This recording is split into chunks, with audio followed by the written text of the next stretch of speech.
invitación a ambos consejos.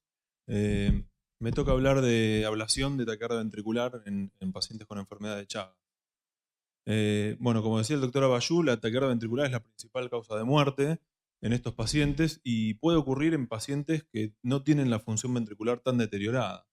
En estudios de prevención secundaria en estos pacientes vemos que la fracción de eyección promedio oscila entre el 47 y el 54%, que un 28% de los pacientes tienen función conservada, aún habiendo tenido taquicardia ventricular y teniendo un desfibrilador, y que sin embargo la mortalidad anual es de hasta el 17% y es mayor a los estudios de prevención secundaria de otras patologías, lo cual habla de que, como decía el doctor, la enfermedad de Chagas tiene un peor pronóstico y a los pacientes les va peor que en otras miocardiopatías.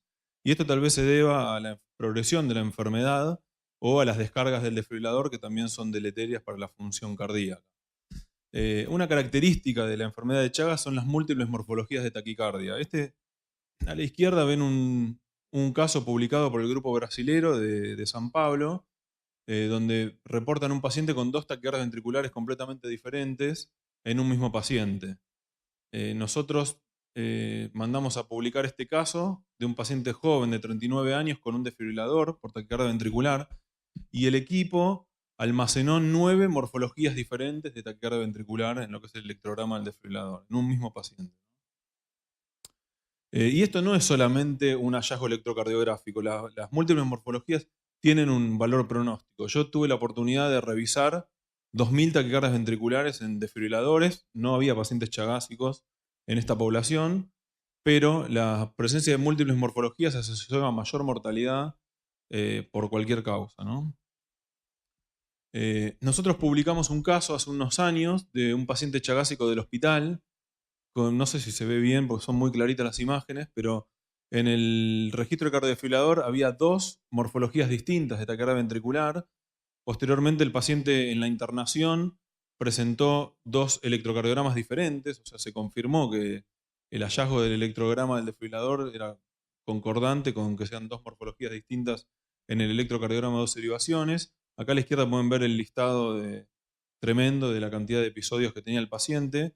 Y en el procedimiento de ablación le ablacionamos 2 taquicardias diferentes en 2 sitios diferentes del ventrículo, y el paciente evolucionó sin taquicardia posteriormente por algunos años, y vemos cómo la fracción de eyección mejoró luego de la ablación. Esto también es otra evidencia de lo deleterio que son las descargas del desfibrilador para la función ventricular.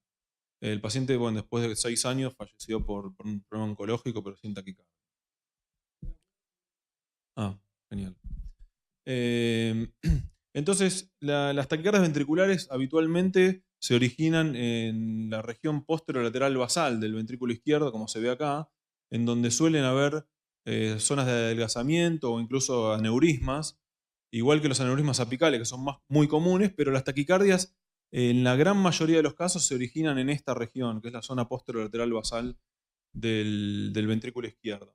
Y la fibrosis característicamente se ubica a nivel subepicárdico en la patología chagásica, pero este adelgazamiento de las zonas aneurismáticas permite que a veces la aplicación de radiofrecuencia en el subendocardio, que es donde uno llega con el catéter por la vía endovascular, consigue hacer lesiones transmurales, y a pesar de que el sustrato o el circuito de la taquicardia sea subepicárdico, podemos conseguir ablacionar las taquicardias desde el endocardio. Esta imagen de acá abajo es una pieza de anatomía patológica de un paciente del hospital, donde se ve un nido de mastigotes en pleno miocardio, ¿no? Entonces, esto de que la fibrosis sea primariamente subepicárdica hizo que en Brasil se desarrolle una técnica de punción subxifoidea, de acceso subepicárdico percutáneo. Se ve acá en esta imagen radiológica la aguja con la punción subxifoidea y la cuerda entrando al espacio pericárdico, y ven que discurre por el borde lateral de la silueta cardíaca. Esto en San Pablo, el doctor Sosa, que es un argentino que trabajó mucho tiempo allá, y el doctor Escanavaca son los que describieron la técnica y tienen muchas publicaciones con esta técnica de ablación epicárdica. Quiero mostrarles otro caso nuestro de una paciente mujer de 50 años, portadora de un desfibrilador con una función ventricular moderada, que se interna por muchos episodios de taquicardia ventricular y descargas. Entonces la llevamos al laboratorio, hacemos una ablación con mapeo tridimensional. Esto es una reconstrucción tridimensional del ventrículo izquierdo, donde se hace lo que se llama un mapa de voltaje, en donde el mapa le asigna un color de acuerdo a si el tejido tiene un gran voltaje y por lo tanto es una célula sana, o si la célula está enferma y por lo tanto es una zona de cicatriz que no tiene voltaje. Acá a la izquierda vean una barra de colores donde los voltajes muy bajos están en gris, los sanos son violeta y el tejido intermedio tiene los colores de la transición. Ven que el ventrículo izquierdo es prácticamente sano, acá tiene una zona chiquita de cicatriz que es el plano valvular mitral, no es realmente una cicatriz, y esta es la aorta que no tiene, ¿no? Entonces ahí decidimos hacer una punción pericárdica. Entonces hacemos la punción pericárdica, como se ve acá con la aguja, se progresa la cuerda que sube bien por el borde izquierdo de la silueta cardíaca en la vista oblicua izquierda. Le hacemos clic al siguiente video. Acá se ve como una vez que uno pone el introductor, hacer una inyección de contraste para comprobar que hemos ganado acceso al pericardio. Y entonces una vez que tenemos acceso al pericardio, retiramos la cuerda y la intercambiamos por el cable de ablación, el catéter, que ingresa, siguiente, y ven como, perdón, el siguiente video, ¿verdad? Y el catéter se mueve libremente por el pericardio, ¿no? El catéter da toda la vuelta y baja para acá. Acá está el otro catéter que viene por la aorta para hacer el mapa endocárdico primero. O sea que por supuesto, son procedimientos de alta complejidad. Siguiente. Perdón, la paso yo. Entonces, acá tenemos una comparación del mapa endocárdico sano y acá tenemos el mapa epicárdico donde vemos una gran cicatriz. Esta es una vista posterior. Ven que el muñequito está de espalda. O sea que estamos viendo la cara posterior, inferior del ventrículo izquierdo, el plano de la válvula mitral y la punta. Y acá vemos a nivel posterolateral, bien basal, toda esta zona de cicatriz rodeada de tejido intermedio y el resto sano. Y acá tenemos el catéter de ablación en el borde inferior de la cicatriz.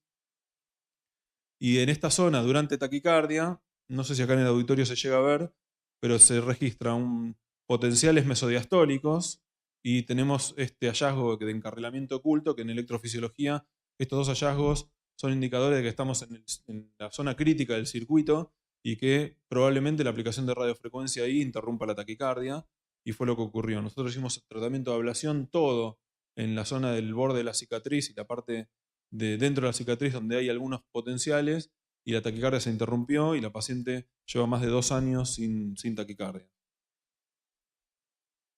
Este es otro caso de un hombre de 60 años.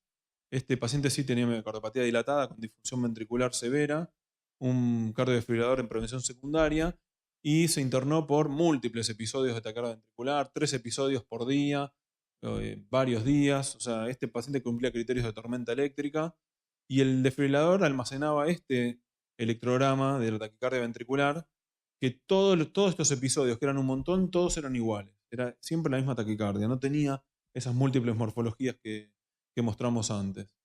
Entonces, en el laboratorio, tratando de provocarle la taquicardia, a pesar de que había tenido 200 millones de taquicardias, fue imposible inducir la taquicardia. Lo único que lográbamos era inducir una extrasístole, o sea, después de estimular y introducir extraestímulos, aparecía un latido sinusal con corres estrecho y una extrasístole. Ahora, cuando mirábamos el desfibrilador, esa extrasístole tenía un electrograma de estas características, que si recuerdan el de la taquicardia, es muy parecido. O sea que podríamos llegar a suponer que esta extrasístole es de la misma morfología que la taquicardia ventricular que el paciente tenía. Entonces, bueno, le hicimos nuevamente un mapa de voltaje del ventrículo. Encontramos una cicatriz un poco más pequeña que en el caso anterior, posterior. Y en el borde de la cicatriz, estimulando con el catéter de ablación, podíamos obtener un electrograma que, si recuerdan, era igual que el de la taquicardia. Y obtuvimos unas 12 derivaciones que eran iguales que la extrasístole inducida con la estimulación programada. Le hicimos tratamiento de radiofrecuencia asociado a la cicatriz, lo que se llama ablación de sustrato, y el paciente lleva más de 2 años sin episodios de taquicardia ventricular. O sea que yo les presenté 3 casos con 3 escenarios de complejidad distinta, múltiples morfologías de taquicardia ventricular en el primer caso, un circuito epicárdico en el segundo con un un mapa endocárdico completamente sano, y un tercer caso con una taquicardia ventricular no inducible, donde con la ayuda de los electrogramas intracavitarios de almacenamiento del desfibrilador pudimos resolver el caso e identificar la taquicardia que tenía el paciente. Nosotros publicamos hace ya 3 años en la Revista Argentina de Cardiología nuestra serie de ablación de pacientes en tormenta eléctrica. En ese momento teníamos 15 pacientes, actualmente tenemos 26, bueno, ahora tenemos alguno más también, pero con muy poco seguimiento. Hay 26 pacientes con un seguimiento razonable, con edad media de 62 años, mala fracción de eyección, casi todos en prevención secundaria, 20 episodios de promedio por paciente, con 8 descargas por paciente del desfibrilador. Y de estos 26, 9 son chagásicos. Comparados con los no chagásicos, los pacientes son más jóvenes, significativamente.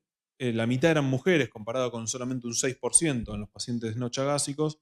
Y la fracción de eyección era mejor, ¿no? 40% contra 27%.